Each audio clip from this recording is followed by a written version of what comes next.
ဘိညာဉ်တွေတက်ပြီးတဲ့နောက်ဆရာတို့နိဗ္ဗာန်ရောက်အောင်တက်ကြရအောင်သာသနာ90မှာလောကုတ္တရာစိတ်အကျဉ်း၈ပါးလားဆိုပြီးတော့ပြေထားပါတယ်တိဟိတ်ပုဂ္ဂိုလ်တို့သည်ဝိပဿနာတရားအားထုတ်တစ်ဖြစ်ယုံနာတွေအနိစ္စဒုက္ခအနတ္တသဘောတို့ကိုဉာဏ်မျက်စိဖြင့်ထင်ထင်ရှားရှားသိမြင်တဲ့အခါသောတာပတ္တိမက်စိတ်တည်းဖြစ်၏ထို့နောက်စိတ်အခြားမလပဲသောတာပတ္တိဖို့စိတ်ဖြစ်၏ထိုပုဂ္ဂိုလ်သည်သောတာပန်အစစ်သို့ရောက်နေပြီတဲ့အဲ့ဒီနေရာမှာတိဟိတ်ပုဂ္ဂိုလ်ဆိုဆရာတို့လူတွေမှာအဘိဓမ္မာယလူတွေက3မျိုးရှိတယ်ဗျ3မျိုးရှိတယ်အဲ့ဒီ3မျိုးကပရိသန္တိစိတ်နဲ့ဆရာတို့ခွဲတယ်ဆိုးအားတဲ့လူတွေလူစံမမီတဲ့လူတွေနော်ဆရာတို့တွေ့ခဲ့ရတယ်အဲ့ဒီလူတွေကဒီကုသိုလ်ရဲ့အကျိုးတော့ဟုတ်တယ်ကဲဘုရားနဲ့ပြန်သိကုသိုလ်အကျိုးတော့ဟုတ်တယ်ဒါပေမဲ့အဟိတ်ကုသလဝိပက်နော်ကုသိုလ်အကျိုးဖြစ်ပေမဲ့အဟိတ်ဟိတ်မပါတဲ့ဥပိ္ပခာတံဒီရဏစိတ်နဲ့ပြိတ္တန်တွေထီတယ်ဗျာဟောဆိုးအားတဲ့လူတွေမွေးကြတဲ့အစီကံနာပင်လာတဲ့လူတွေအဲ့ဒီလူစံမမီတဲ့လူတွေကဒါညဖြစ်တဲ့ကုသိုလ်ကအကျိုးပေးတဲ့အတွက်ကြောင့်အဲ့တော့ဒီစိတ်နဲ့ပြိတ္တန်တွေတည်တယ်အဟိတ်စိတ်နဲ့ပြိတ္တန်တွေတည်လို့သူ့ကိုဆရာတို့ကအဟိတ်ပုဂ္ဂိုလ်လို့ခေါ်ပါတယ်ဟောဆရာတို့ဥယျာဉ်သားတွေပြည်စုံတဲ့လူတွေနော်ဒီပုဂ္ဂိုလ်တွေကတော့မဟာဝိပဿနာ၈ပါးအနက်ကတဘာဘာနဲ့ပြိတ္တန်တွေနေကြပါတယ်အဲ့ဒီအနက်ကမဟာဝိပဿညာနာသံယုတ်စိတ်နဲ့ပြိတ္တန်တွေတည်ရင်အဲ့ဒါဟိတ်သုံးခုပါပါတယ်အလောဘအဒေါသအမောဟဟိတ်သုံးခုပါတဲ့အတွက်သူတိဟိတ်ပုဂ္ဂိုလ်လို့ခေါ်ပါတယ်အဲ့တော့မွေးကလေးကပြိတ္တန်ဒီတီကလေးကဥမာညံပါတဲ့အတွက်ဒီလူတွေကဝိပဿနာရှုရင်အဲ့ဒါဇံနဲ့ဖို့ထီရသွားတယ်မဟာဝိပဿနာဝိပဿစိတ်နဲ့ပြိတ္တန်ဒီသွားတည်ရင်ညာနာဝိပဿစိတ်နဲ့ပြိတ္တန်ဒီတည်ရင်ညာမပါဘူးညာနာဝိပဿဆိုတော့အလောဘအဒေါသဟိတ်နှစ်ခုပဲပါတယ်ဒါကြောင့်ဒီပုဂ္ဂိုလ်တွေကိုဒွိဟိတ်ပုဂ္ဂိုလ်လို့ဆရာတို့ခေါ်တယ်နော်ဒါကြောင့်ဆရာတို့ကဒီတရားအထုတ်တာချင်းတူတိဟိတ်ပုဂ္ဂိုလ်မှဇံနဲ့ဖို့ရရနိုင်လေကဲဆရာတို့ကမဂ္ဂင်၈ပါးလို့ဘုရားပြောသွားတယ်နော်ဒီနိဗ္ဗာန်သွားတဲ့လမ်းစဉ်ဒီလမ်းစဉ်မဂ္ဂင်၈ပါးကိုဆရာတို့သီလတိက္ခာသမာဓိတိက္ခာပညာတိက္ခာတဲ့လိုတိက္ခာ၃ပါးဖွဲ့ပါတယ်သီလကိုခြေခံရတယ်နော်သီလစင်ကြယ်တဲ့အခါမှာအဲ့ဒါစိတ်စင်ကြယ်ဒုတိယစိတ်တက်ရတယ်အဲ့ဒီဒုတိယစိတ်တက်တာကသမာဓိတိက္ခာလို့ခေါ်ပါတယ်ခုကဇံသမာဓိထိရောက်နေတာသမာဓိတိက္ခာပြည့်စိတ်ကစင်ကြယ်သွားပြီစိတ်စင်ကြယ်သွားတဲ့အခါကျတော့အလင်းထွက်ပါတယ်အင်မတန်ဆူရှာတော့ပါတယ်အလင်းထွက်ပါတယ်အဲ့ဒီအလင်းအကူကြီးနဲ့ဝိပဿနာရှုလို့ရပါတယ်ဝိပဿနာရှုတဲ့အခါမှာဆရာတို့ခန္ဓာကိုယ်နဲ့နော်စိတ်ကိုယ်နဲ့စိတ်ကိုဖွဲ့စည်းထားတဲ့ပါရမတ်တရားတွေအထိထိုးထွင်းမြင်အောင်ရှုရပါတယ်ထိုးထွင်းမြင်အောင်ရှုရပါတယ်အဲ့တော့ဒီခန္ဓာကိုယ်ကိုကဇံပမာတိကောင်းကောင်းနဲ့ထိုးစိုက်တဲ့အခါအကုန်အမှုဖြစ်သွားအမှုတွေနဲ့မြင်တာအမှုတွေကဖြစ်ချုပ်လိုက်ချုပ်လိုက်တယ်အဲ့ဒီအမှုတစ်ခုဆိုတာလေရုပ်ရှင်မျိုးကိုမျိုးပေါင်းစုထားတဲ့ရုပ်ကလတ်တွေလို့ခေါ်ပါတယ်အဲ့ဒီရုပ်ကလတ်တစ်ခုစီမှာပါတဲ့ရုပ်တွေအသေးစိတ်သိအောင်ဆက်ရှုရတယ်ဗျာအဲ့ဒါရုပ်အတုံးခဲအစုဖွဲ့ခွဲနိုင်မှာနော်ဒီအတုံးစုကိုခွဲတာခဏဖြူတယ်လို့ခေါ်တယ်ဒီလိုခဏဖြူနိုင်မှဒီရုပ်တစ်ခုချင်းနော်ဒီစိတ်စေတသိက်တစ်လုံးချင်းကတိတ်မှာအဲ့ဒါလိုတိတ်မှအနတ္တလက္ခဏာပေါ်တယ်ထင်ပေါ်တယ်လို့နော်ဒီလိုကျမ်းဂန်ပြီးထားပါတယ်ဒါတော့ဝိသေကသာရမိမန္တရဲ့မဟာဗုဒ္ဓဘာသာလည်းဆရာတော်ပေါ်ပြထားပါတယ်ဆရာရဲ့မြောက်ပါမှာစာအုပ်နော်ဖောက်တော့ရမိတ်ဆက်စာအုပ်ပြီးတော့အဲဒီဖောက်တော့ရနဲ့ပတ်သက်ပြီးတော့နော်အထုတ်တဲ့ကြည်စင်အစုံတော့ပြအဲ့ဒါနော်လူရင်းကလေးတိတော့အောင်လို့ဆ ဆရာတို့ထုတ်ထားအမြတ်ဆုံးပန်းတိုင်းဧကံပိုင်ပထမတွေဒုတိယတွေဒါကအဲ့ဒီဝိပဿနာနဲ့ပတ်သက်ပြီးဆရာရဲ့အားရဆုံးစာအုပ်ပါပဲမြတ်ဆုံးပန်းတိုင်းဧကံပိုင်ပထမတွေဒုတိယတွေပြီးတော့ဟာခတ်တူလူချင်းချင်းလေးနော်ဝိပဿနာဘယ်လိုရှုရလဲသိချင်တယ်ဆိုရင်တော့ပြီးခဲ့တဲ့ဆရာတို့ကဘာအေးဖြစ်ပြီးကဘာဗုဒ္ဓဘာသာညီလာခံမှာထောက်တော်ရဆရာတော်နဲ့နော်ဆရာနဲ့ပေါင်းပြီးတော့ဆရာတို့စာလမ်းနှစ်ဆောင်တင်ပါတယ်တမထဘာဝနာ၌အောင်မြင်ပေါက်မြောက်ခြင်းဝိပဿနာဘာဝနာ၌အောင်မြင်ပေါက်မြောက်ခြင်းဆိုပြီးတော့စာလမ်းနှစ်ဆောင်ဆရာတို့တင်ပါတယ်နော်ဒီတင်လိုက်တဲ့ရည်ရွယ်ချက်ကတမထဘာဝနာမှာနော်တမထ40ဖရာပတ်မှတ်ပေးထားတယ်အဲ့တော့ဒါရီရှမန်ကန်ကန်ရှုပိုင်းဇံကမက10ပါးထိရတယ်ဒီဇံအလုံးရတယ်အဲ့ဒါကိုပေါက်မြောက်အောင်ရှုနိုင်လေဆိုတဲ့ဟာကိုဒါဆရာတို့ကဘာကိုတင်ပြတာပဲအသိပေးလိုက်တာပါပဲပြီးတော့ဝိပဿနာနဲ့တွားရင်လည်းနော်ဒါဝိတုဒ္ဓိမက်ကဆိုတာကတော့အဲ့ဒါဆရာတို့နော်ဝိပဿနာဒီတရားရှုပွားဖို့အတွက်ဆိုတော့အရေးကြီးဆုံးကျမ်းစာပဲအဲ့တော့တုတ်တံအများကြီးမှာနော်မဖျားဟောထားတဲ့အဲ့ဒီတရားထုတ်တဲ့အချက်တွေအားလုံးကိုဝိတုဒ္ဓိမက်ကစုပေါင်းပြီးတော့ဒါရှင်မဘုရားဘောဓမထေရကတော့ယဟန်နာလိုပဲအမှုပြတာတက်ကောင်းလို့သူကရေးထားတယ်ဒါကြောင့်အင်္ဂါယနာတင်နေဒီဝိတုဒ္ဓိမက်ကသူလည်းပါလာတယ်ပြီးတော့သုံးပုံထဲမှာသူပါတဲ့နေပေါ့ဗျာအဲ့ဒီမှာပြထားတဲ့ဤအတိုင်းနော်ပြီးတော့ဒါနဲ့မကအထကထာတိကာတွေမှာအသေးစိတ်နှုံပြထားတဲ့အတိုင်းအဲ့ဒါတွေကိုအသေးစိတ်ရှင်းနိုင်အောင်အဲ့တော့ဖောက်ဆရာတော်လမ်းနှုံပြီးနေတယ်ဗျာဒါအောစရာပါနော်ဆရာလေးလာပြီးရတယ်လို့ကတော့ဒါနော်တလောက်ပြီးစုံလေးတခါတဲ့ရှုနည်းတွေပြသွားတာတော့ဆရာတော်အားရဆုံးပါပဲဒါကြောင့်အဲ့ဒီမှာဆရာတို့ကဒါကဘာကိုသိပြီးတာပါနော်ဆရာတို့မြန်မာနိုင်ငံမှာဖရာသာသနာထွန်းတောက်နေတယ်ပฏิပတ်တိနော်ဆရာတို့ဒီပရိယတိဆိုတဲ့တိတိကဒရသံဃေချိဆရာတို့စီမှာပြီးတော့ပฏิပတ်တိမှာဆိုရင်လေဒီအမထဝိပဿနာနော်ဖရာဟောတဲ့အတိုင်းအသေးစိတ်အကုန်ရှုနိုင်တယ်ဆိုတာဆရာတို့ကအသိပေးတာပါအသေးစိတ်ရှုနိုင်တယ်ဆိုရင်တော့ပฏิဝေဒသာသနာပေါ့ဗျာနော်အဲ့ဒီမဲ့ညာဖူညာလည်းရနိုင်ပါလေမဲ့ညာဖူညာနိဗ္ဗာန်ကိုရနိုင်ပါဒါကြောင့်ဝိပဿနာအသေးစိတ်ရှုကျင်တော့နော်ဒီဖောက်ပြောရဆရာတော့အခုလမ်းကိုပြနေတဲ့ရိတ်တာလေးဒါတော့ဒီတရားအထုကြီးရတယ်နော်ဒါဖယားဟောသွားတာမပြောက်မပြတ်တဲ့ဒါကို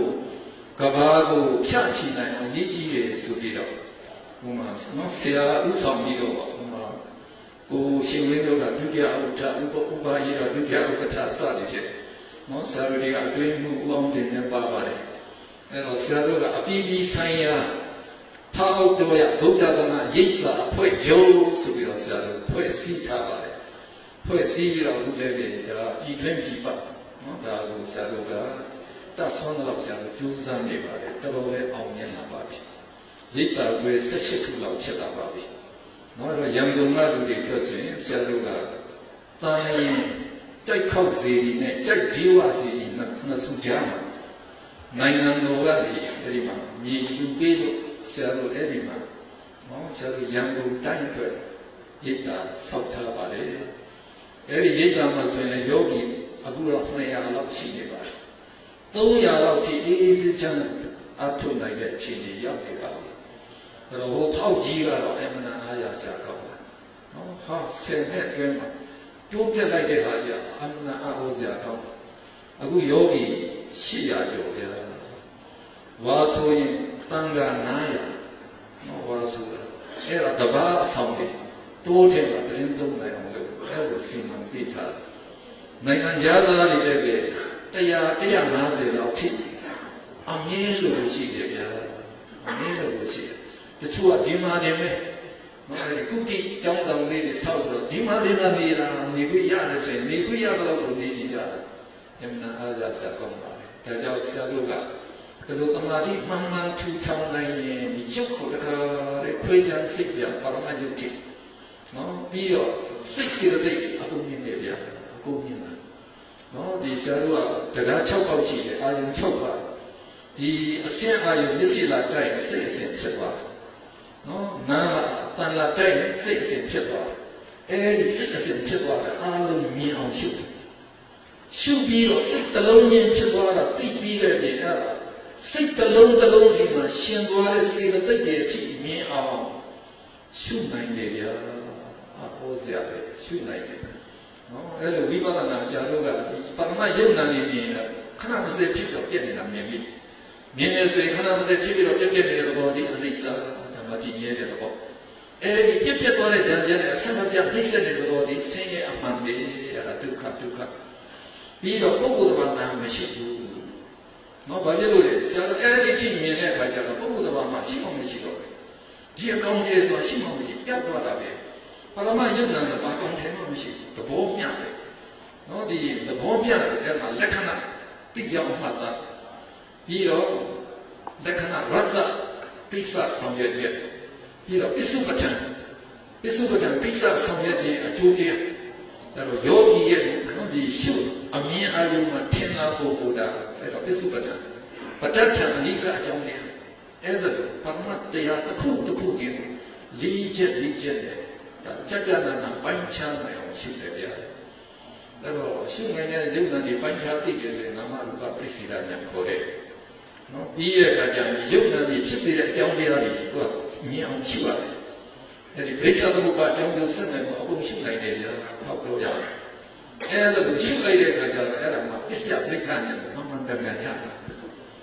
ပြီးအဲ့ဒါဝိပဿနာဆက်ပြီးတော့ရှုဉာဏ်10ပါးတက်ပြီးရတာနဲ့ပူဇော်ပြီးသွားတာပဲ။ဟောဆရာတို့ကအရေးကြီးဆုံးကတော့ဆရာမြင်တာကတော့ဘုရားရဲ့ဒီမှတ်ချက်ကလည်းအဲဒီမဉ္ဇဉ်ပူဇော်ပြီးရအောင်ဘုရားကဟောကြားတာ။မြတ်စွာဘုရားဟောတဲ့တရားအားလုံးဒီတဲ့ဝိမု ക്തി ရတ္တအနှစ်သာရတစ်ခုပဲရှိတယ်ဝိမု ക്തി ရတ္တဆိုတာကတဏှာဝဆင်းမှာလွတ်မြောက်ခြင်းဆိုတဲ့အဲဒီအနှစ်သာရတစ်မျိုးတည်းရှိတယ်ဆိုလိုတာဘုရားဟောတဲ့တရားအလုံးလေးအဲဒီတဏှာဝဆင်းမှာလွတ်မြောက်အောင်ဥတည်ပြီးတော့ဟောတယ်နော်ဒါကြောင့်အဲဒီဥတည်ချက်အတိုင်းဆရာတို့ကကျူးစာအားထုတ်မယ်ဆိုရင်ကိုယ်လည်းမျက်နှာပူညာရနိုင်ပါလေတမက်တပူရလိုက်ရင်မျက်နှာရလိုက်တယ်ဆိုတာနဲ့ဆရာတော်အရိယာသူတော်စင်ဖြစ်သွားအဲ့တော့အရိယာသူတော်စင်တော့သူပါထူးတယ်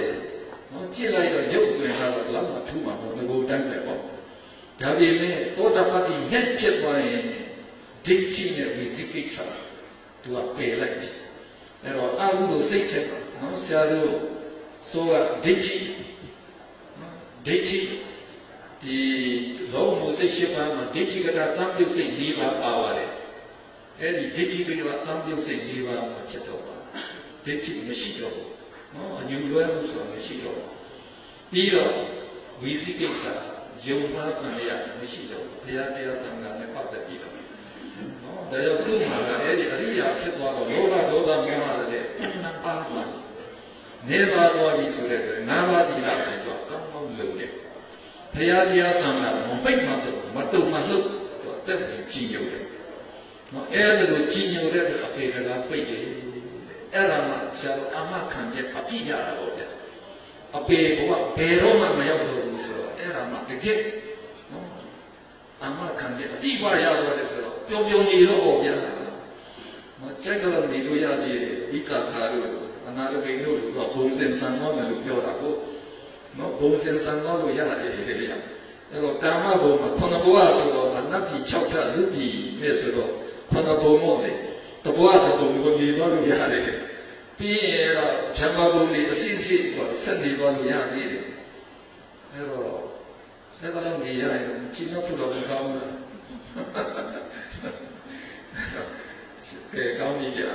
ဆရာတို့မဲ့ဉာဏ်၄စိတ်ကိုအောက်မှာပြထားပါတယ်လောကုတ္တရာမက်ဆေ့၄ပါးပါလေလို့သောတာပတ္တိမက်ဆေ့သတ္တဒါဂာမိမက်ဆေ့နာဂာမိမက်ဆေ့အာရဟတမက်ဆေ့အဲ့ဒီမက်ဆေ့ရပြီးတာနဲ့ကြိုင်နဲ့သူ့ရဲ့အကျိုးဖို့စိတ်ဖို့ဆိုတာလည်းဖလားဆိုတာအဲ့ဒီဝိပဿနာတူပဲအကျိုးပဲမဲ့ရဲ့အကျိုးဖို့စိတ်၄ပါးသောတာပတ္တိဖို့စိတ်သတ္တဒါဂာမိဖို့စိတ်အနာဂါမိဖို့စိတ်အာရဟတ နော်မက်၄ပါးဖူ၄ပါးဒီမက်၄ပါးကိုပဲဆရာတို့လောကုတ္တရာကုသိုလ်စိတ်၄ပါးလို့နာမည်ပေးပါဒီလောကုတ္တရာကုသိုလ်စိတ်နော်ဒီမက်၄ပါးကသောမနတသဟဂုတ်လည်းဖြစ်နိုင်တယ်ဥပိ္ပခသဟဂုတ်လည်းဖြစ်နိုင်ပါဘုရားကိုဝိပဿနာရှုနေတဲ့အချိန်မှာနော်အနိစ္စဒုက္ခအနတ္တရှုနေတဲ့အချိန်မှာအဲ့တော့ကိုယ်ကဝမ်းမြောက်ဝမ်းသာရှုနေလို့မက်ဆိုင်သွားရင်ဒါအဲ့ဒီသူမက်ဆေ့ကြီးသောမနတချမ်းသာတဲ့ခံစားမှုနဲ့ရှင်ဖြစ်ပါတယ်။ဒါကလည်းကြတော့ဥပိ္ပခသဟဂုတ်စိတ်နဲ့ရှုနေခြင်းနဲ့နော်သူကလည်းမက်ဆိုင်သွားရင်အဲ့ဒီမက်ဆေ့ကတော့ဥပိ္ပခသဟဂုတ်ဖြစ်ပါတယ်။ဒါကြောင့်ဆရာတို့အပေါင်းလို့လက္ခဏာနှစ်ခုပေးထားပါတယ်။မက်ဆေ့ရရတဲ့ကြိုင်နဲ့သူ့ရဲ့အကျိုးဝိပဿစိတ်ဒီဝိပဿကိုပဲဖိုလို့လည်းခေါ်လိုက်တာပါအဲတော့လောကုတ္တရာဝိပဿစိတ်၄ပါးသည်ဖိုစိတ်၄ပါးလည်းဖြစ်ပါတယ်လောကုတ္တရာကုသိုလ်စိတ်၄ပါးသည်မက်စိတ်၄ပါးဖြစ်ပါတယ်အဲတော့ဆရာတို့ဒီမက်၄ပါးဖို၄ပါးကဇံမတက်ပဲနဲ့ဥပဇာရတမာတိအခြေခံပြီးတော့ဝိပဿနာရှုသွားတဲ့ပုဂ္ဂိုလ်တွေဒီလိုမက်၄ပါးဖို၄ပါးရသွားနိုင်ပါတယ်ဟောဇံတက်နိုင်တဲ့လူတွေကြတော့ပထမဇံရတဲ့လူကတော့ပထမဇံအခြေခံပြီးဝိပဿနာရှုတာပေါ့ရှုနည်းကတော့ဒီလိုပဲနော်တွားမဲ့လမ်းကြောင်းကတော့ဒီလိုပဲတကြောင်ကြီးတော့လမ်းပဲဒါပေမဲ့ကိုအခြေခံတဲ့တမာတိချင်းမတူဘူးဒါလေးပဲဥပဇာရတမာတိကြတော့တမာတိအတိုင်းနဲ့နေတော့ပေါ့ဗျာအဲ့နဲ့နေပြီးတော့တမာတိအသိမခိုင်ဘူးဆရာတို့ပြောတဲ့ခါကျတော့ကိုကဝိပဿနာတွားတဲ့ခါကျရင်ကိုကခက်နေနေတွားမယ်လို့ရှိပါတယ်ဟောကိုကရုပ်တော်ဇာတိရတဲ့လူတွေကြတော့စိတ်ဆွမ်းအမတန်ဖြတ်တယ်အမတန်အလင်းအားကလည်းကောင်းတယ်ဆိုတော့တော်လည်းရှင်းရှင်းလင်းလင်းလေးမြင်သွားတယ်ဆိုတော့ရှုသွားတဲ့ခါကျတော့သူကရှင်းရှင်းလင်းလင်းတော့မြန်မြန်လေးနဲ့တက်သွားနိုင်တာပေါ့ဗျာဒါလေးပဲကွာရှုဖို့ကြရတာတူပါပဲနော်အဲ့တော့ပထမဇန်နဲ့အခြေခံပြီးတော့ဝိပဿနာရှုလို့မဲ့ရသွားရင်အဲ့ဒီသူသောတာပတိမဲ့ဒီ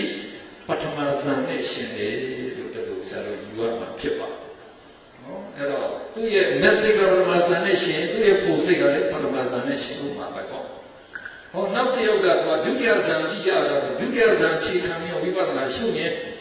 သူ့ရဲ့သောတာပတိ message ကြီးဒုတိယဇန်နဲ့ရှင်မှာပေါ့ဗျာတတိယဇန်အခြေခံတဲ့လူကတတိယဇန်နဲ့ရှင်မယ်သုဒ္ဓဇန်အခြေခံသုဒ္ဓဇန်နဲ့ရှင်မယ်ပိစမဇန်အခြေခံပိစမဇန်နဲ့ရှင်တယ်ဒါကြောင့်သောတာပတိ message ၅ပါးတွဲပါပါဇန်၅ပါးနဲ့အလှည့်ကြတာရှင်သွားတဲ့အတွက်နာမျိုးတွဲသွားတဲ့တိုက်ပါပဲသောတာပတိ message ၅ပါးရှိတယ်လို့သောတာဖုစိတ်၅ပါးလည်းဒီတိုင်းပဲနော်ရှိတာပဲပေါ့ဗျာ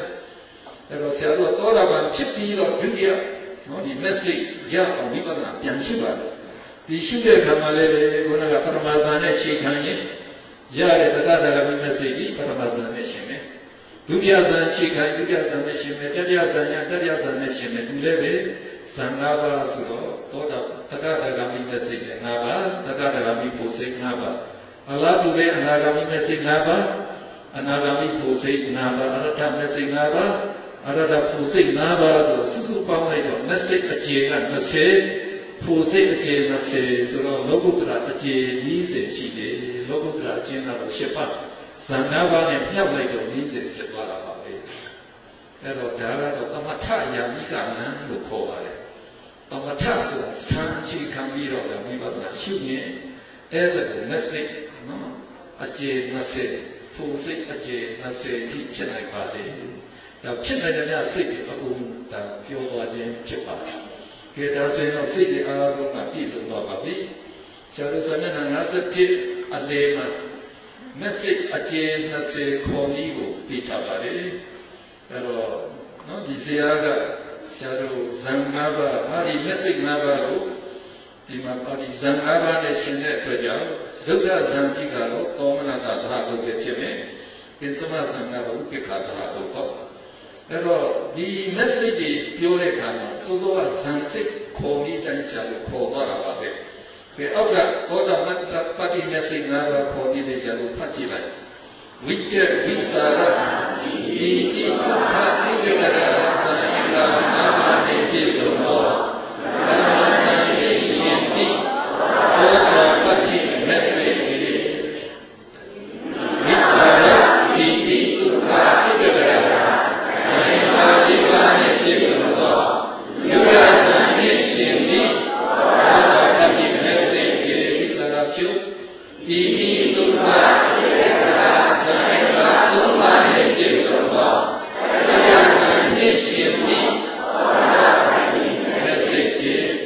ပြု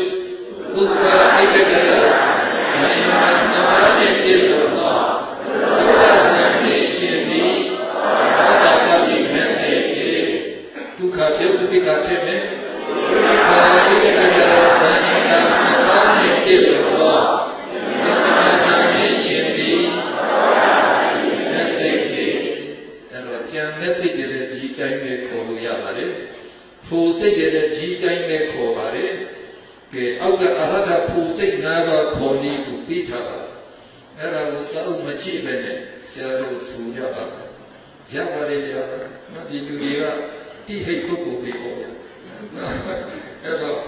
ဆရာတို့ဆိုလိုက်ပါမယ်ဣတေဝိသရာပိတိဒုက္ခအက္ခတဇာယနာအဘာနဲ့ပြည့်စုံသောပထမဇာနဲ့ရှင်သည်အာရထဘူစိတ်တေဝိတပြုဝိသရာပိတိဒုက္ခအက္ခတဇာယနာဒီပါနဲ့ပြည့်စုံသောဒုတိယဇာနဲ့ရှင်သည်အာရထဘူစိတ်တေဝိသရာထပြုပိတိဒုက္ခအက္ခတဇာယနာဒုက္ခနဲ့ပြည့်စုံသောတတိယဇာနဲ့ရှင်သည်အာရထဘူစိတ်တေပိတိပြုပြန်ပြီဒုက္ခအက္ခတဇာယနာအဘာနှင့်ပြည့်စုံသောဒုက္ခဇာနှင့်ရှင်သည်အာရထဘူစိတ်တေဥပိ္ပခဧကတဇာယနာအဘာနှင့်ပြည့်စုံသောသစ္စာဇာနှင့်ရှင်သည်အာရထဘူစိတ်တေကဲစိတ်ဖြစ်တဲ့အားလုံးပြောပြီးဆိုတော့ဆရာတို့ပြန်မှန်သိကြည့်ခြင်းစာမျက်နှာ53စိတ်ညာတရုပ်ခွဲခြင်းဆိုတော့ပြီးထားပါအဲ့တော့ပြန်ပြီးတော့ဒါမချုံလုံးသုံးတတ်တဲ့သဘောပါပဲအဲ့တော့ဆရာတို့ကဒီဇာတ်တွေအင်မတန်အသုံးကျပါတယ်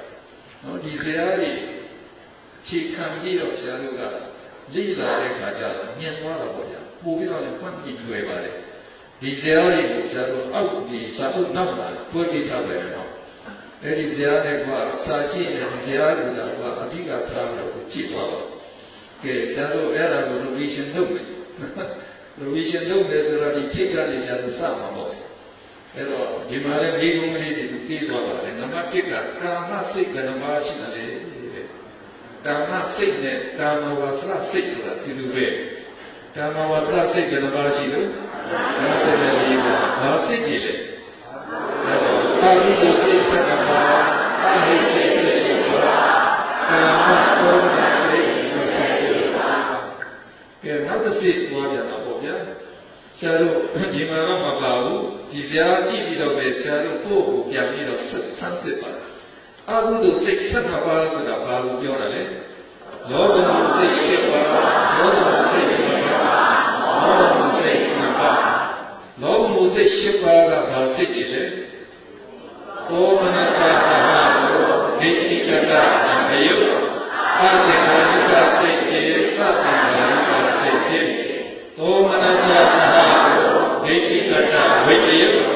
အတေဝိကစိတ်တေသတ္တဝိကစိတ်တေဥပိ္ပခာတဟဒိဋ္ဌိကတသံတယအတေဝိကစိတ်တေအတေဝိကစိတ်တေဥပိ္ပခာတဟဒိဋ္ဌိကတဝိတယအတေဝိကစိတ်တေဒီမှာစာမေးပွဲဖြေရင်နော်သူတို့ကအဲ့ဒါကိုမေးတာပဲလောဘမှုစိတ်7ပါးပေါ်ပြပါအဲ့ဒါဆိုရင်ကဆရာတို့ရွတ်သွားတဲ့အတိုင်းဒီပါဠိနော်ဒီ7ကြောင်းလေးကိုရေးချအဲ့လိုရေးချနိုင်လို့ဒီပါဠိနော်ဒီစာလုံးကောင်းနေတဲ့ကောလိုလေကူလေးမှတ်ပြီးပါလေ့ကြည့်ရတယ်လေ့မကြည့်တိုင်းနော်စိတ်ထဲတော့တိတ်တယ်လို့ပဲဒါပေမဲ့ဟိုရေးမှုကလက်တော့မတက်ဘူးပြန်မတော့ဘူးအဲ့တော့လေ့ကြည့်ကြရတာရေးပြီးတော့လေ့ကြည့်သွားတာမှပဲလွယ်လွယ်လေးနဲ့ကိုဖြေနိုင်ပါတယ်တခါဒေါသမှုစိတ်ဘယ်နှပါရှိလဲ2ပါးရှိပါတယ်ဘာစိတ်တွေလဲသူတို့ကြတော့ဒေါမနတသဟာကိုအတိကသံယုအတေပါရိကစိတ်တေစိတ်တေမောမှုစိတ်2ပါးရှိပါတယ်ဘာစိတ်တွေလဲဥပိ္ပခာသဟာကိုဝိသိကိစ္စသံယုစိတ်တေဥပိ္ပခာသဟာကို ဥဒိစ္စနမေစိတ်တိရှာရတဲ့လို့ဖတ်သွားရင်အဓိပ္ပာယ်ကတော့တိအောင်လို့လုပ်သွားပေါ့နော်အဓိပ္ပာယ်လည်းတိအောင်လုပ်အဲ့တော့မောမှုစိတ်တစ်ပါးမှာအသင်္ခါရိကသသင်္ခါရိကမခွဲတာကတူလောက်မထက်ဘူးတဲ့နော်ဘယ်စိတ်ကနောက်စိတ်တဲ့ပို့ပြီးတော့ထက်မြက်တယ်လို့ပြောလို့မရပါဘူးတဲ့ပြောလို့မရတဲ့အတွက်အသင်္ခါရိကသသင်္ခါရိကမခွဲဘူးပြီးတော့အဟိစိတ်78ပါးကဘာစိတ်ကြီးလို့အကုသလဝိပ္ပစိတ်9ပါးအဟိကုသလဝိပ္ပစိတ်10ပါးအဟိကရိယာစိတ်3ပါးအကုသလဝိပ္ပစိတ်9ပါးကဘာစိတ်ကြီးလဲဥပိ္ခာရဟကိုစကုဝိညာဉ်စိတ်ဥပိ္ခာရဟကိုသောတာဝိညာဉ်စိတ်ဥပိ္ခာရဟကိုခန္ဓာဝိညာဉ်စိတ်ဥပိ္ခာရဟကိုဇေဝဝိညာဉ်စိတ်ဒုက္ခရဟကိုကာယဝိညာဉ်စိတ်ဥပိ္ခာရဟကိုသမတိဆိုင်စိတ်ဥပိ္ခာရဟကိုတတိရဏစိတ်ဒါလည်းသံဝေမေကုံမှာသူတို့နော်ဒါကိုတိုက်ရိုက်ပြီးတာပေါ့အကုသလဝိပ္ပစိတ်9ပါးပေါ်ပြပါစေဒါကိုအကြီးချလိုက်ပြီးသွားတာပဲဒီ9ပါးသိရင်အဟိကုသလဝိပ္ပ10ပါးလည်းသိတာပေါ့ဗျာနော်အဲ့တော့ဆရာဆံဝတ်ဖြေလုံးကတော့သူတို့ကဘာရေးခိုင်းလဲဆိုမောမှုစိတ်2ပါးနဲ့အဟိကရိယာစိတ်3ပါးပေါ်ပြပါတဲ့အဲ့တော့အဲ့ဒါလိုလေသူတို့ကမိနိုင်တာပေါ့ဗျာအဲ့တော့အဟိကရိယာစိတ်3ပါးလည်းရေးပါတယ်တော့အထူးသဖြင့်လုံးတစ်ခုကဥပိ္ခာတဟတို့ပင်စတော်ဝိဇံစိတ်ဥပိ္ခာတဟတို့မနောတော်ဝိဇံစိတ်အဲ့တော့ဒီကတော့ဥသောမနတသာတို့ဟာတိတုပ္ပစေသူတို့ကဥပိ္ခာတဟတို့ဒီဖြစ်နေတယ်ဆိုတဲ့ဟာကနော်ဒီအာယုမျက်စိမှာထင်လို့ပင်စတော်ဝိဇံတွားဆင်ញနှလုံးသွင်းတဲ့အခါဒီအာယုမသိသေးဘူးမသိသေးတဲ့အခါကျတော့ခံစားမှုကဥပိ္ခာတဟတို့ပဲဖြစ်တယ်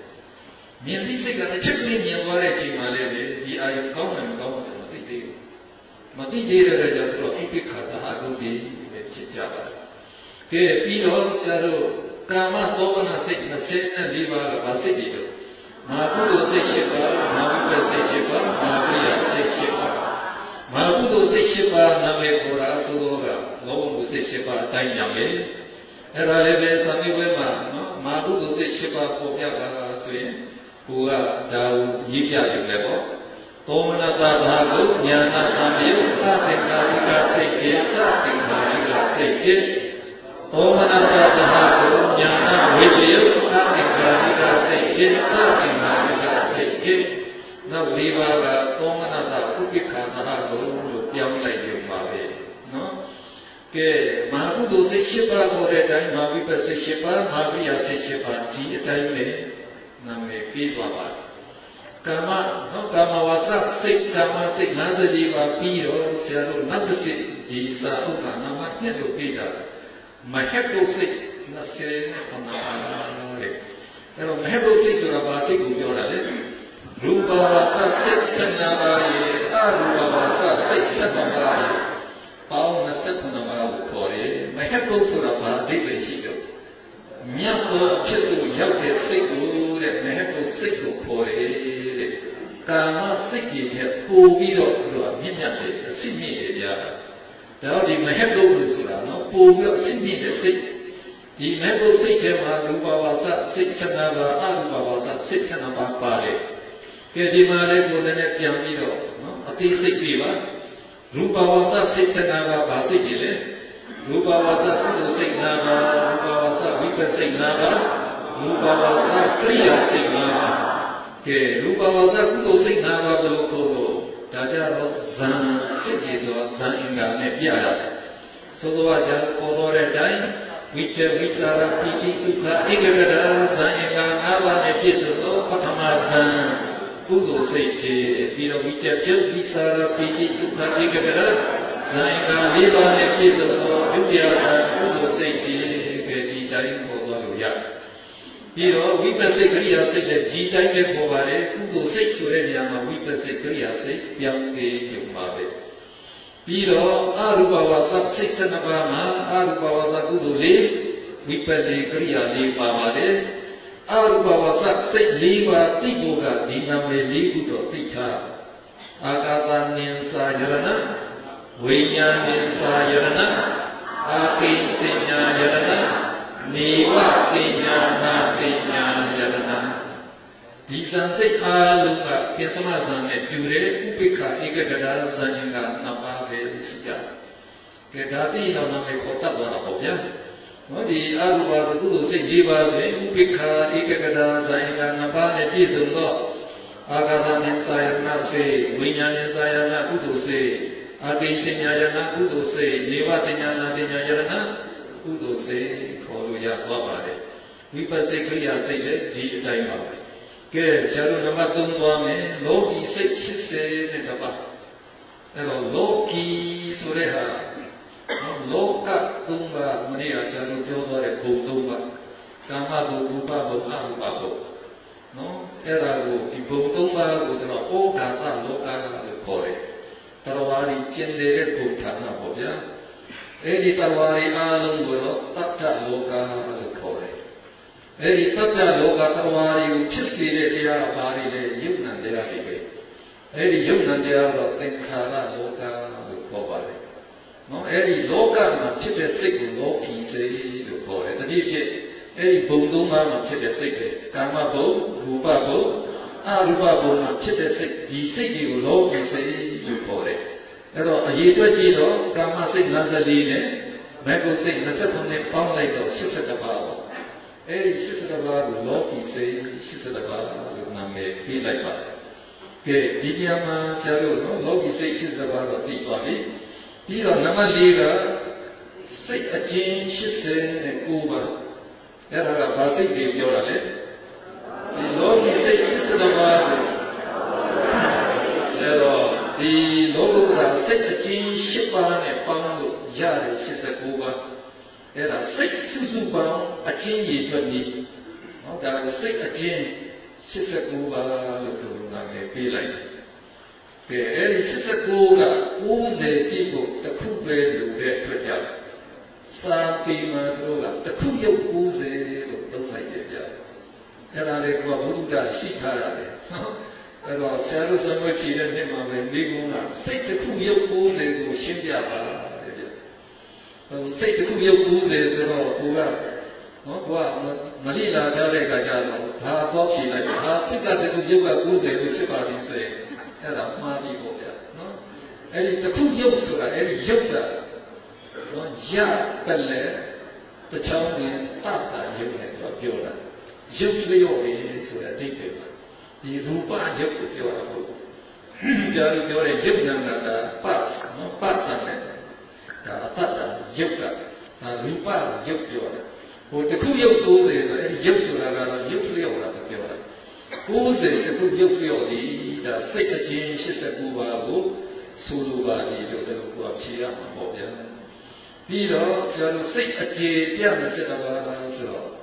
အဲ့ဒီအကျေပြ20ပါးဘယ်လိုလုပ်ရလို့ဒီလောကီစိတ်80ပါးကို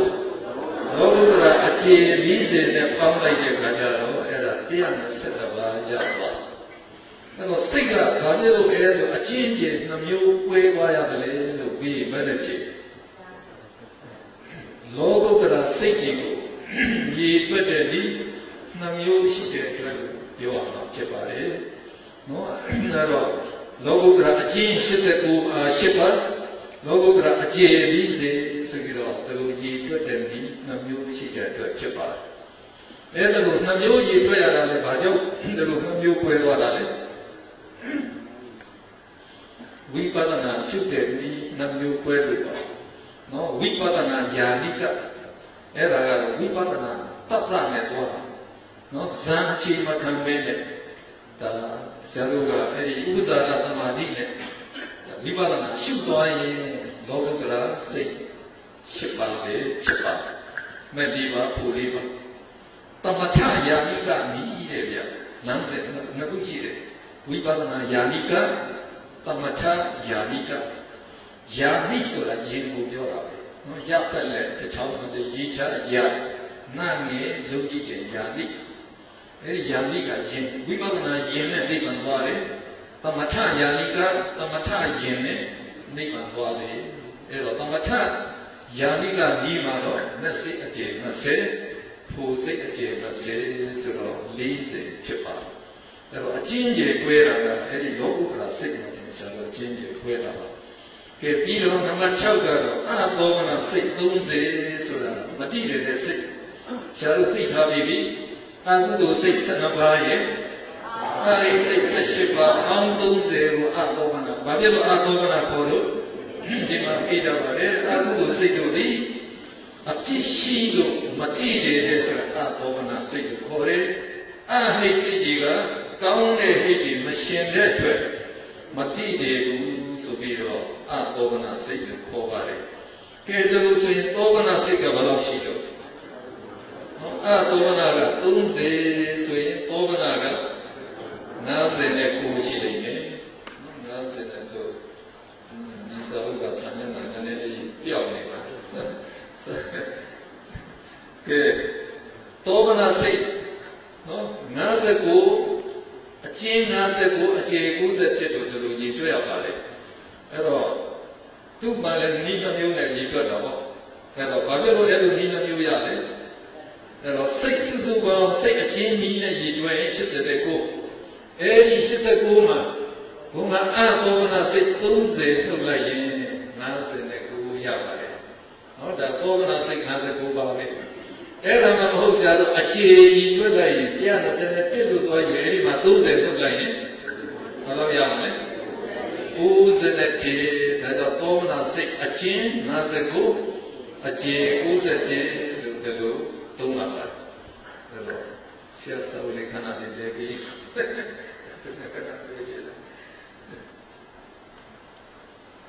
ကဲနံပါတ်8ဆရာတို့သွားမယ်ဇန်စိတ်နော်ဘယ်လောက်ရှိတယ်လို့မေးတော့60ပါးရှိအဲ့တော့ဘယ်စိတ်ကြည့်လို့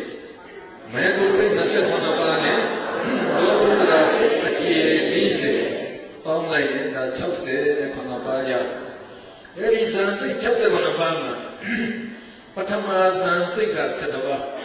ဒုတိယဇန်စိတ်က7ပါးတတိယဇန်စိတ်7ပါးသုတ္တဇန်စိတ်7ပါးပိယသမဇန်စိတ်23ပါးရှိတယ်ဆိုပြီးတော့အဲ့ဒါလေသိထားဖို့ကောင်းပါတယ်ကဲဆရာတို့ဒီဇာပြန်သုံးမယ်နော်ဇန်စိတ်ကြီးဆိုတဲ့ဟာကဆရာတို့ဒီမဟကုစိတ်29ပါးလုံးကဇန်စိတ်ကြီးပဲနော်ဒါရူပဝါစာစိတ်15အရူပဝါစာစိတ်15ပါးဒီစိတ်အားလုံးကဒါဇန်စိတ်ကြီးပဲဒါလောကီဇန်လို့ခေါ်တယ်လောကီစိတ်ကျေကဇန်စိတ်ဖြစ်လို့လောကီဇန်စိတ်29ပါးပြီးတော့လောကုတ္တရာဇန်စိတ်ကတော့ဒီမက်စိတ်အခြေ20ပူစိတ်အခြေ20ကဇန်လေးအသီးသီးနဲ့ရှင်တဲ့အတွက်ကြောင့်သူတို့ကိုလောကုတ္တရာဇန်စိတ်အခြေ40လို့ခေါ်တယ်နှစ်ယောက်ပေါင်းလိုက်တော့69ပါးကဲအဲ့ဒီ69ပါးမှာပထမဇန်ဘယ်နှပါးပါလဲဒုတိယဇန်ဘယ်နှပါးပါလဲအဲ့တော့ဒါလေးဒီဆရာလေးဆရာတို့ကြည့်လိုက်ရင်ဒီပထမဆုံးအပြည့်လေးကြည့်လိုက်ရူပဝါစာကုသိုလ်ဇန်5ပါးမှာပထမဇန်ဒုတိယဇန်တတိယဇန်သုတ္တဇန်ပင်စမဇန်တပါးစီပါပါတယ်အဲ့တော့ဝိပဿနာ5ပါးပရိယာစိတ်5ပါးမှာလည်းကြည်တိုင်းတယ်ပေါ့တပါးစီပါမယ်ဆိုတော့ရူပဝါစာစိတ်15ပါးမှာပထမဇန်ဘယ်နှပါးရှိ3ပါးဒုတိယဇန်3ပါးတတိယဇန်3ပါးသုတ္တဇန်ပင်စမဇန်အဲ့တော့3ပါးစီလို့မှတ်ထားပါအရူပဝါစာစိတ်12ပါးလုံးကိုပင်စမဇန်နဲ့ထည့်ရဘာဖြစ်လို့လဲဇန်အင်္ဂါကပင်စမဇန်နဲ့တွားတူလို့နော်သူတို့လည်းဥပိ္ပခာဧကဂရဇန်အင်္ဂါ2ပါးပဲရှိတယ်ဆိုတော့ပင်စမဇန်နဲ့တူလို့အဲ့တော့ဒီ12ပါးကပင်စမဇန်နဲ့မှာထည့်ပြီးတွေ့ရတယ်လို့မှတ်ထားပြီးရင်ဆရာတို့လောကုတ္တရာဇန်40ဆရာတို့ပြန်ကြည့်သောတပတိမျက်စိ5ပါးမှာပရမဇန်ဒုတိယဇန်တတိယဇန်သုတ္တဇန်ပင်စမဇန်တပါးစီပါပါတယ်ကျန်တဲ့မဲ့5ပါးဒီမှာလည်းဒီတိုင်းပဲတပါးစီဆိုတော့ပထမဇန်4ပါးဒုတိယဇန်4ပါးတို့မရှိဘူးလားပြီးတော့ဖိုစိတ်တွေကလည်းဒီတိုင်းပဲသွားမယ်ဆိုတော့နော်ဖိုစိတ်မှလည်းပဲဒီပထမဇန်ဒုတိယဇန်တတိယဇန်သုတ္တဇန်ပင်စမဇန်တပါးစီပဲဆိုတော့တို့လည်းပဲနော်4ပါးစီပေါ့ကဲနှစ်ခုပေါင်းလိုက်တော့အဲ့တော့ဒီကပထမဇန်4ပါးဒီက4ပါးဆိုတော့10ပါးရဒုတိယဇန်လည်း10ပါးတတိယဇန်10ပါးသုတ္တဇန်ပ ပိစမဇံကဲအာလံပါခုနကဒီမှာပရမဇံ3ပါးဒီမှာပရမဇံ10ပါးပေါင်းလိုက်တော့17ပါးရပရမဇံ17ပါးဆိုရင်ဒုတိယဇံလည်း17ပါးပဲတတိယဇံလည်း17ပါးပဲသုဒ္ဓဇံလည်း17ပါးပဲပိစမဇံကြတော့အဲဒီ17ပါးမှာဘုန်းကအရူပဝါစဇံ17ပါးပေါင်းပြီပေါင်းလိုက်တော့23ပါးရသွားပါတယ်ကဲနံပါတ်9ကဇာတိဗေဒအယခွဲတယ်အဲဒီဇာတိဆိုတာမျိုးရိုးဇာတိတတိယဖြစ်အမျိုးဇာတ်နော်လူတွေမှာသူအမျိုးဇာတ်ခွဲတယ်လို့စိတ်တွေကိုလည်းပဲဒီမှာအမျိုးဇာတ်ခွဲပါတယ်စိတ်တို့တွင်အကုသိုလ်ကုသိုလ်ဝိပက္ခိယဆိုပြီးတော့အမျိုးဇာတ်၄ခုရှိပါတယ်တဲ့အဲ့တော့ဒီဇာတ်မှာဆရာတို့ကနော်အဲ့ဒီအမျိုးဇာတ်၄ပါးခွဲပြီးသားပဲအဲ့တော့ဆရာတို့ကြည့်လိုက်ရင်နော်ဒါဒီဇာတ်အကျယ်မှာဆိုတာအကုသိုလ်စိတ်ဒါတွေကကုသိုလ်စိတ်ဒါတွေကတော့ဝိပဿစိတ်ဒါပရိယာစိတ်အဲ့ဒါအမျိုးဇာတ်၄ပါးပါပဲဟုတ်ပြီနော်အဲ့တော့မျိုးဇာတ်၄ပါးပါလေအကုသိုလ်စိတ်တစ်မျိုးအမျိုးဇာတ်တစ်မျိုးပေါ့ဗျာအကုသိုလ်ပြည့်ရှိတဲ့စိတ်ကြီးပြီးတော့ကုသိုလ်စိတ်ကမျိုးဇာတ်တစ်မျိုးဝိပဿစိတ်ကတစ်မျိုးပရိယာစိတ်တစ်မျိုး၄မျိုးတို့လိုယူတယ်ကဲဆရာတို့အဲ့ဒီမှာလည်းပဲသံဃာ့မှာကြာတော့သူတို့ကနည်းနည်းစစ်တော့ပေါ့ဗျာနော်စစ်လိုက်တဲ့အခါကျရင်သူတို့ကဥပမာဆရာတို့ကာမစိတ်54ပါးနော်ကာမစိတ်54ပါးအကုသိုလ်စိတ်ကုသိုလ်စိတ်ဝိပဿစိတ်ပရိယာစိတ်မြည်ညစီပါဝင်တယ်ဒီလိုလေးလိုက်တယ်အဲ့ဒါလိုမဟုတ်သူတို့ကကာမစိတ်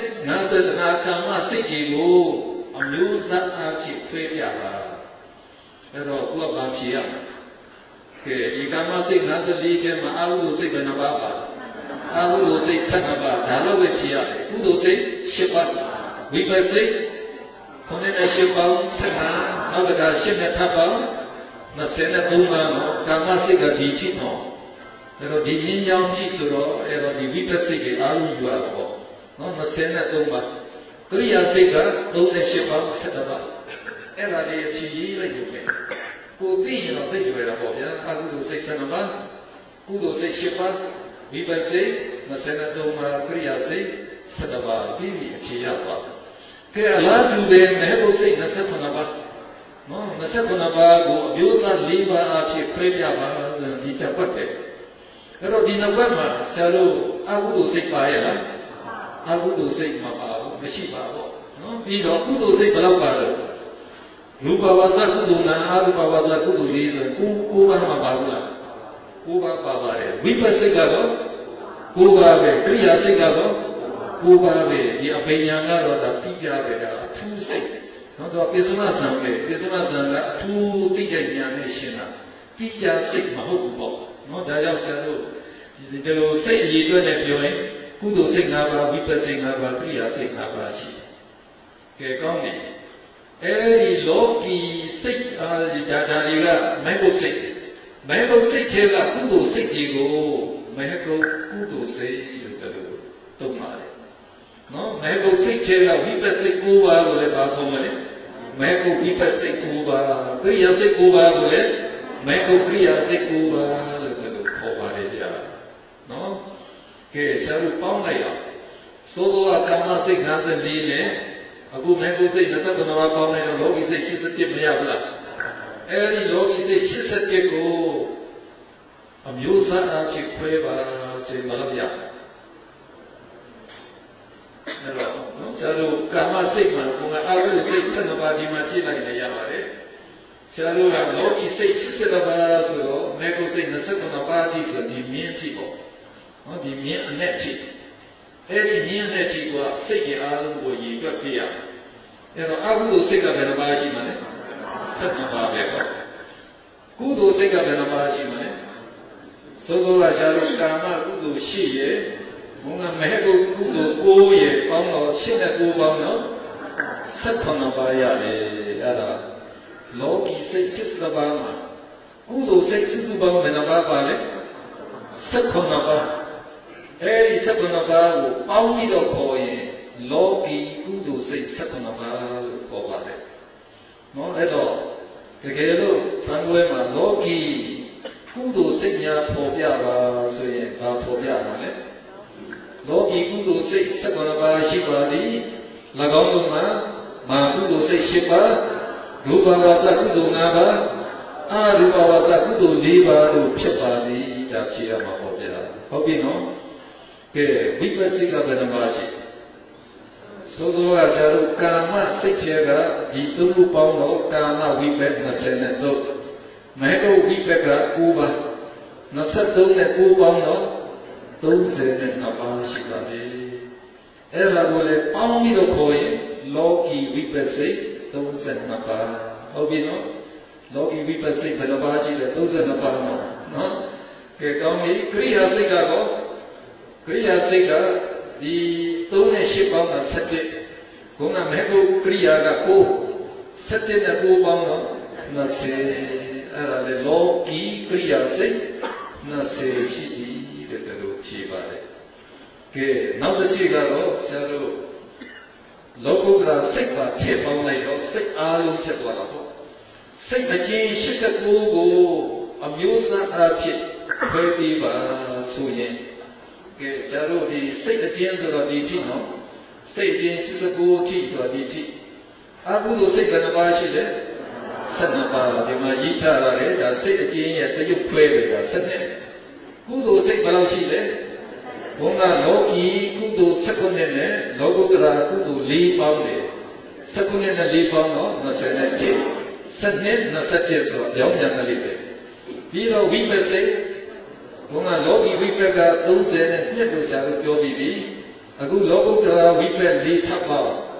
36ခရိယာစိတ်ကတော့20ပဲအဲ့ဒါစိတ်အကျဉ်း89ရဲ့တရုပ်ခွဲပဲကဲအကျဉ်း10ပါးမယူဘူးအကျေ40ယူမယ်ဆိုရင်ဒါကစိတ်ကျေ127ဖြစ်သွားတာပေါ့ကဲအဲ့ဒီ127ရဲ့တရုပ်ခွဲလေးနဲ့ရေးချပြီးပါဦးအကုသိုလ်စိတ်ကတော့7ပဲကုသိုလ်ကြတော့ဘုန်းကလောကီကုသိုလ်19ကိုဒီ4နဲ့မပေါင်းဘူးဒီ20နဲ့ပေါင်းလာမှာအဲ့တော့19ကို20နဲ့ပေါင်းတော့39ရတယ်ဝိပဿနာလည်းဒီတိုင်းပဲလောကီဝိပက်32ကိုဒီ20နဲ့ပေါင်းတော့50နဲ့ပရိယာကတော့20ပဲကဲအဲ့ဒါတရုပ်ပဲလားနော်စာမေးပွဲမှာဒီအဲ့ဒါလေးတော့မင်းပြီးပါတယ်နော်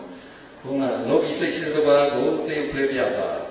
နော်စိတ်အချင်း89ကိုတရုပ်ဖဲပြပါဆိုတော့ကိုကဒီနံပါတ်တွေမှတ်ထားရတဲ့ကတန်းကြီးချလိုက်ရုံပဲပေါ့ဗျာတန်းကြီးချလိုက်လို့ရတာအဲ့တော့ဒီစရာလေးကလက်ကြည့်ပါများတော့မြင်နေတဲ့ခါကျတော့ကိုမှတ်မိတာပေါ့ဗျာကဲနောက်ဆုံးနော်သူကစာမျက်နှာ55မှာဝေဒနာဘိဓာယခွဲတယ်ဆိုတော့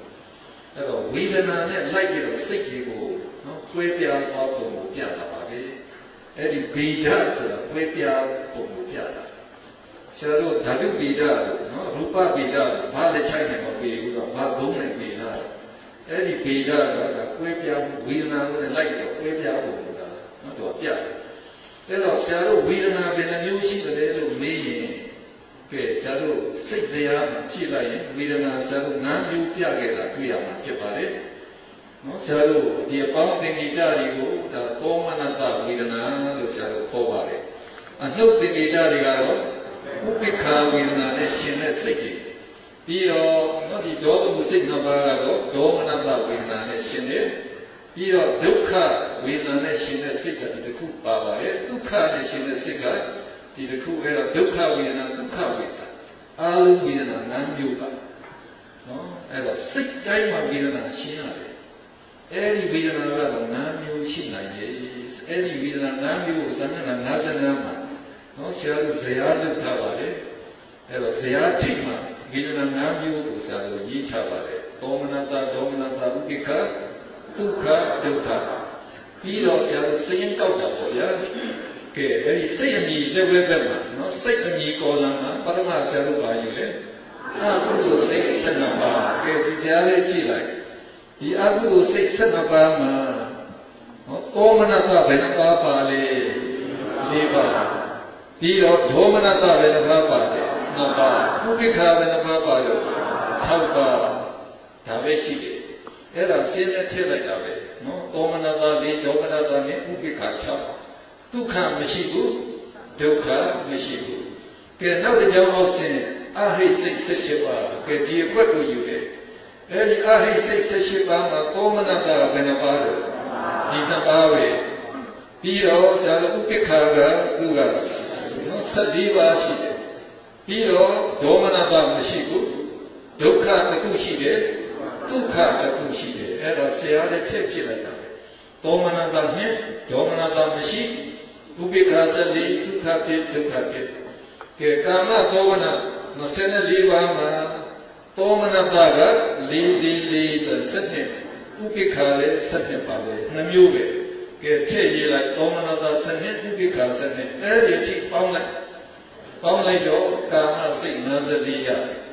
ကာမစိတ်54မှာသောမနတသဟတုစိတ်ကဘယ်လိုပါလဲ18ဒေါမနတဝိညာဉ်နဲ့ရှင်းတာ2ဥပိ္ပခာနဲ့ရှင်းတာ30ဒုက္ခဖြစ်ဒုက္ခဖြစ်အဲ့ဒါအောက်မှာဆောင်းလို့လွတ်ထားတယ်နော်ဒါလေဒီဆရာတော်ကဆောင်းလို့လေးတွေလွတ်ပြီးတာမှတ်ရလွယ်အောင်ပေါ့အဲ့တော့ကာမစိတ်54ပါးမှာတဲ့ဥ32သော18ဒေါနှစ်ဒုတုတိတဲ့ကဲဥပ္ပဥပိ္ပခာ32ပါးသောမနတ18ပါးဒေါမနတ2ပါးဒုက္ခဒုက္ခတပါးစီဆိုတော့နော်ဒါဒီဆောင်းလို့လေးမှတ်ထားရင်ကာမစိတ်54ရဲ့ဝေဒနာနဲ့နော်ကိုယ်ပြပုံဆရာတို့ပြီးသွားပါကဲအပေါ်ကဇေယျဆရာတို့ထပ်ဆက်မယ်ကာမစိတ်54ပြီးတော့ဆရာတို့ဘာယူလို့ဆိုတော့ဒီမဟိဘုတ်စိတ်29ပါးယူပါတယ်ကဲဒီဇေယျမှာကြည့်မဟိဘုတ်စိတ်29ပါးမှာသောမနတဘယ်နှပါးလို့4ဆို7ပဲဥပိ္ပခာကဒီက3ဒီက7ဆိုတော့15အဲ့ဒါလေးကြီးချတာပါပဲသောမနတ7ဥပိ္ပခာ7အဲ့ဒီချိပေါင်းလိုက်တော့ဆရာတို့လောကီစိတ်87မရဘူးလားနော်ကာမစိတ်54မေဘုစိတ်29ပါးပေါင်းတော့လောကီစိတ်80ပါးအဲ့ဒီထဲမှာသောမနတစိတ်ဘယ်နှပါးပါလဲ30ဒေါမနတနဲ့ဥပိ္ပခာ49ဒုက္ခဖြစ်ဒုက္ခဖြစ်ကဲအောက်ကဆောင်းဖို့ဒုတိယအကြောင်းတော့လောကီစိတ်80ပါး၌ဥဇောတတ္ထသောတေတဒေါဒုတုအေတဲ့အဲ့တော့ဒုတုတက်ပြောတာနဲ့ဒုတုအက်ပြောတာနဲ့ဒီပါပဲအက်ဆိုတာဣကဆိုတာတက်ကိုပြောတာပဲပေါ့နော်အဲ့တော့ဒုတုတက်တော့ကိုယ်တက်တယ်လည်းဒုတုတက်ပြောလို့ရပါတယ်ကဲတရုပ်တော့လိုက်တော့ဥက္ကဥပိ္ပခာဇောကတော့သူက4လို့ဒီမှာကောက်ထားတယ်တတ္တကတော့9ပေါ့လေအဲ့တော့ဇောဥပိ္ပခာသာကုစိတ်က49ပါသောမနတတိန်တဆိုတာ30ကိုပြောပါတယ်ပါဠိက3တော့နော်တိန်တဆိုတာ30ဒေါအဲ့ဒီဒွါတို့ဒွိတို့ဒွေတို့ကနှစ်ကိုပြောပါတယ်ဒါတော့ဒေါဆိုရင်ဒေါသမစိတ်9ပါဒုတုအစရောဒုက္ခတေဒုက္ခတေပါပဲကဲဆရာတို့ကနောက်ဆုံးကတော့နော်ဆရာတို့ရဲ့ဒီအပေါ်ဇာလေးပြန်ကြည့်ပါဦးပြန်ကြည့်တော့လောကီစိတ်80ပါးပြီးတော့ဆရာတို့လောကုတ္တရာစိတ်သွားပါတယ်လောကုတ္တရာစိတ်သွားတဲ့ခါကျတော့ဒီအချင်း8ပါးကိုဆရာတို့ယူလို့မရဘူးဘာဖြစ်လဲဒီအချင်း8ပါးကသောမနတဥပိ္ပခာရောနေတဲ့အတွက်ကြောင့်မကွဲဘူးဆိုတော့သူ့ကိုခြံထားလိုက်တော့ဒါကြောင့်ဒီလောကုတ္တရာအခြေ40ပဲယူလိုက်တော့သောမနတဘယ်လောက်ပါတော့16ဒီမှာလည်း16 30နဲ့နှစ်ဖြစ်သွားတယ်ဥပိ္ပခာကတော့ဒီက4ဒီက4ဆို8ပေါ့ဗျာအဲ့ဒါလေးဇာတ်လေးပေါင်းထည့်လိုက်သောမနတ32ဥပိ္ပခာ8ပေါင်းလိုက်တော့စိတ်အခြေ120ပါးမှာသောမနတသာကုစိတ်က69ပါးဒေါမနတနဲ့ရှင်တာ2ပါးဥပိ္ပခာ55ဒုက္ခပြေဒုက္ခပြေအဲ့ဒါနောက်ဆုံးဆောင်လို့စိတ်အခြေ120၌ဥပင်စေစေသောသတွေဒေါတွေဒုတုအေဥပိ္ပခာပင်စေစေပင်စလို့ယူပါတဲ့ပင်စေစေပင်စယူလိုက်တော့နာရတော့55ပေါ့ဗျာဥပိ္ပခာ55ရသွားပြီသောမနတသတွေသကတော့သတ္တမ6တွေကနေဆို62ရပြီဒေါမနတနခုဒုတုအေဆိုဒုက္ခတေဒုက္ခတေ ကဲအဲ့ဒီထိရှားလို့နော်ဒါကြည်ညက်ပြီးဆိုရင်တော့စိတ်ပိုင်းမှာတော့ကောင်းကောင်းကြည်ညက်ပြီးလို့မှတ်ယူလို့ရပြီအဲ့တော့အဲ့ဒီဇရာကြီးတော့ဥစ္စာတော့ဆန်းစစ်တယ်လို့ပဲဆန်းစစ်တော့အဲ့တော့ဆန်းစစ်ဖြေနိုင်တယ်ဆိုရင်တော့ဒါစိတ်ပိုင်းကောင်းလို့ကြည်တော့ပါနည်းနည်းမှတ်မိအောင်ကြည်ညက်အောင်လည်းကြိုးစားကြပါဆရာတို့အခန်းနဲ့သွားပါမယ်စေတသိက်ပိုင်းအဲ့တော့စေတသိက်ကြီးဆိုတာဘာကိုခေါ်ရလဲအဲ့တော့ဒီမှာဆရာတို့လည်းပြီးထားပါတယ်စိတ်၌မိတွေ့၍စိတ်ကိုချေတဲ့သဘောတရားတွေကိုစေတသိက်ကိုခေါ်ပါတယ်စေတသိက်ကိုခေါ်နိုင်ဖို့အတွက်အောက်ကအင်္ဂါ၄ရပ်နဲ့ပြည့်စုံရမယ်တဲ့အဲ့ဒီအင်္ဂါ၄ရပ်ကဧကုပ္ပါဒဧကုပ္ပါဒကဒါပါဠိလိုကသိချင်ရင်ပေါ့လေသူကဧကဥပ္ပါဒဧကကတိဥပ္ပါဒကဖြစ်ခြင်းတစ်ခုပဲရှိတယ်ဆိုတဲ့ဟာကစိတ်နဲ့စေတသိက်ကြီးအတူတူဖြစ်တယ်တပြိုင်နက်ဖြစ်တာစိတ်စေတသိက်ကြီးပြီးတော့ဧကနိရောဓဆိုတာချုပ်ငြိမ်းတာအဲ့တော့ချုပ်ငြိမ်းခြင်းနဲ့တစ်ခုပဲရှိတယ်ဆိုတော့စိတ်နဲ့စေတသိက်ကြီးဗျိုင်းတူချုပ်တယ်ဗျိုင်းတူဖြစ်တယ်ဗျိုင်းတူချုပ်တယ်ဧကာလံဗနအဲ့တော့ပါဠိမှာကာကိုကနဲ့အခွဲလို့ရတယ်ဧကကတိအလံဗနကအာယုနဲ့ဗျာအလံဗနအဗံမနအဲ့ဒါအာယုကိုပြောတာအာယုကလည်းတစ်ခုပဲဆိုတဲ့ဟာကစိတ်ယူတဲ့အာယုကိုပဲစေတသိက်တွေလိုက်ယူပါတယ်တဲ့စိတ်စေတသိက်တွေအာယုတစ်ခုတည်းကိုယူပါတယ်ဧကဝတ္ထုကအဲဒီဝတ္ထုဆိုတာစိတ်စေတသိက်တွေမိတဲ့ရုပ်တွေဗျာနော်ဆရာတို့ယုံနာနှစ်ပါးရှိတဲ့ပုံလေးမှာစိတ်တွေကရုပ်ကိုမှီပြီးတော့ပဲဖြစ်ရတယ်နော်ရုပ်ကိုမမှီဘဲနဲ့မဖြစ်နိုင်ဘူးဟိုအရူပဘုံမှာပဲရုပ်မရှိတော့အဲဒီမှာစိတ်ကြီးပဲဘုံမှာကြတော့ဘာဝနာရဲ့အစွမ်းကြောင့်တဲ့စိတ်ကရုပ်မမှီရပဲဖြစ်တယ်ကြံတဲ့ယုံနာရှိတဲ့ဘုံမှာတော့စိတ်ကတော့ရုပ်မှီရတယ်ဗျာဒါစိတ်ကတကူကြီးတယ်ဆိုပေမဲ့ရုပ်မရှိရင်စိတ်ကမဖြစ်နိုင်ဘူးနော်ဒါကိုရုပ်ကိုလည်းတော့ပယ်ဖို့မရဘူးဟောစိတ်နဲ့ရုပ်ကတွဲပြီးတော့ပဲလုပ်လို့ပါအဲ့တော့စိတ်ကလုံးဖြစ်ဖို့ကအဲ့ဒီမှီတဲ့ဝတ္ထုရုပ်လည်းရှိရတယ်အာယုံလည်းရှိရတယ်လေဗျာအဲ့ဒီအာယုံကိုဆွဲပွယ်ပြီးတော့ဝတ္ထုရုပ်ကိုမှီပြီးတော့မှပဲစိတ်တွေကဖြစ်နိုင်တာတဲ့ကဲအဲ့တော့ဆရာတို့စေတသိက်ဖြစ်ဖို့အဲ့ဒီအင်္ဂါ၄ပါးနဲ့လည်းပြည့်စုံရမယ်နောက်ဆံမျက်နှာ59ခုနဲ့စေတသိက်စုစုပေါင်းဘယ်လောက်ရှိလို့52ပါးရှိပါလေ